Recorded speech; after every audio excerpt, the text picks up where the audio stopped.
직장 생활 하시면서 이런 경험 있으실까요? 친하다고 생각한 동료에게 장난쳤다가 괜히 오해받아서 얼굴 붉힌 적, 또는 열심히 조언해줬는데 쥐가 뭔데 이런 표정을 봐야만 했던 적.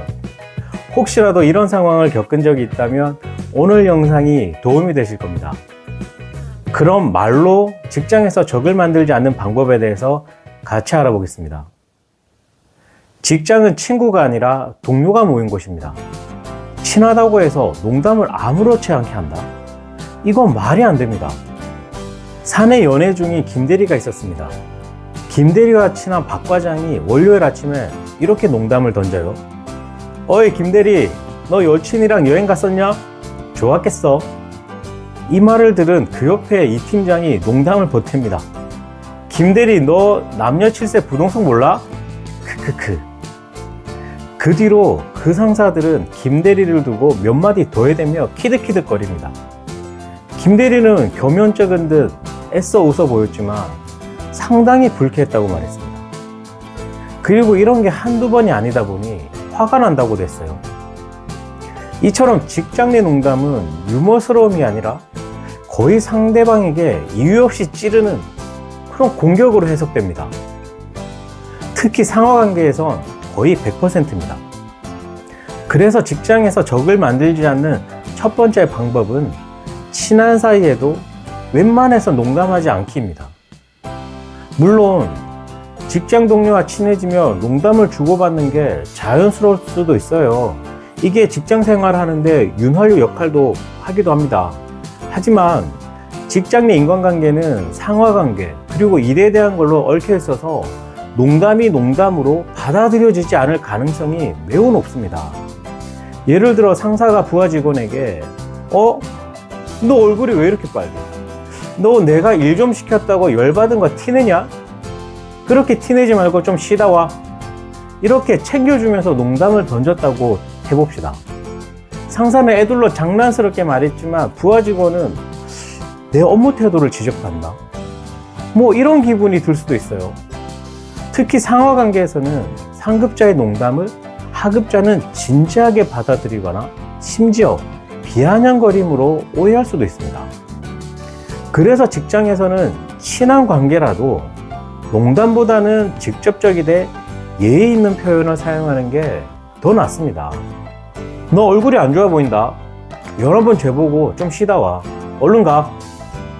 이렇게 직접적으로 말하면 상대방도 마음 편히 받아들일 수 있게 됩니다.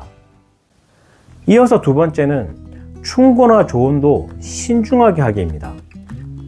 직장에서 동료나 후배에게 조언을 해주고 싶을 때가 있죠. 이렇게 조언해서 성과가 나아지는 건 매우 중요합니다. 그런데 문제는 이거예요. 내가 좋은 뜻으로 말을 했더라도 상대방의 기분이 상한다? 그러면 별로거든요. 예를 들어 볼게요. 내가 너에게 도움 주려고 말하는 건데 이 PPT 디자인이 좀 단조로운 것 같다. 좀 더 화려하게 만들면 어떨까?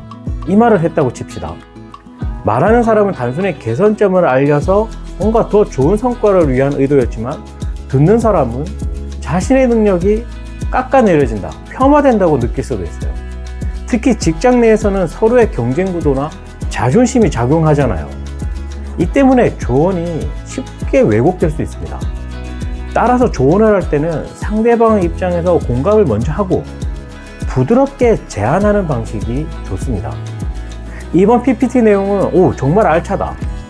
이런 설명 자료를 붙인 것은 너니까 할 수 있는 것 같아. 그리고 이건 내 생각인데 만약 여기에 색감을 조금 더 추가하면 네가 의도한 그 핵심 부분이 좀 더 돋보일 것 같아.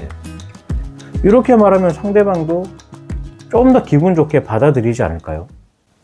이어서 마지막 세 번째입니다. 공개적인 질책은 절대 금지입니다. 이건 정말 중요한데요.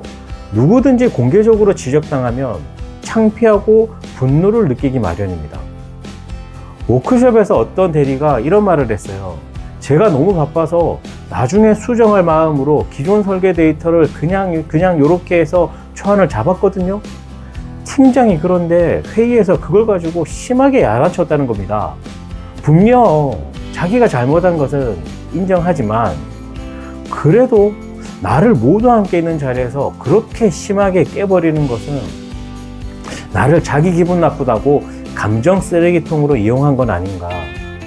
되려 막 화가 났다고 했습니다. 그렇기 때문에 저도 이런 부분을 팀장이나 관리자 교육 가면 팀원들이나 부하 직원 야단칠 때 공개적으로는 하지 마시라 이렇게 신신당부를 하거든요. 근데 워낙 업무가 바쁘고 그리고 성격 급한 팀장들은 그냥 있는 자리에서 한 소리 해버립니다. 또 그게 깔끔하다고. 하지만 공개적인 지적은 상대의 실수를 알게 하고 교정하게 하는 그 기능이 없습니다. 그냥 창피 주는 것밖에는 안 됩니다. 사람의 인정 욕구는 매우 중요하잖아요. 그건 기본 욕구 중에 하나예요. 근데 그것을 짓밟아 버린다? 그 사람에게 관계는 끝난 겁니다. 그래서 칭찬은 공개적으로, 야단은 개인적으로. 이거는 기본 중에 기본입니다. 우리 기본은 해야죠. 지금까지 직장에서 말실수로 적을 만들지 않는 3가지 방법에 대해서 알아봤습니다. 크게 어렵지 않은 거잖아요. 첫 번째는 유머러스한 말재주가 없다면 애초에 농담은 하지 말자. 두 번째는 조언은 상대방의 입장에 서서 신중하게 하자. 세 번째는 공개적인 질책은 절대로 하지 말자. 이 3가지만 기억하시면 직장 내에서 불필요한 갈등을 크게 줄일 수 있습니다. 직장은 업무를 하는 곳이지만 결국 사람과의 관계 속에서 이루어집니다. 여러분들의 의식 있는 한마디는 훌륭한 동료 관계를 만들 것입니다. 꼭 기억하십시오. 오늘 영상 여기서 마치겠습니다. 감사합니다.